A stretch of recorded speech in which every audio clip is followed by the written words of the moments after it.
موږ پرون هم د عینک د پروژې په اړه د چینایي مېلمنو سره مجلس درلود او ورته روښانه مو کړه چې دغه پروژه موږ ته ډېر اهمیت لري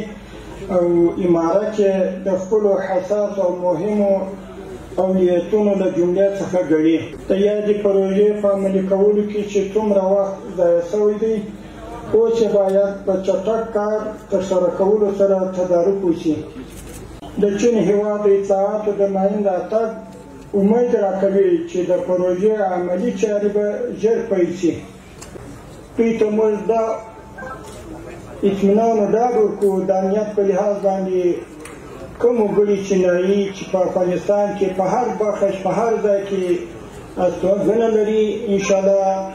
نه یوازې دوی چې هر پانګوال هر سرمایه ګزار په افغانستان کې که د خارجي که داخل وي، انشاءالله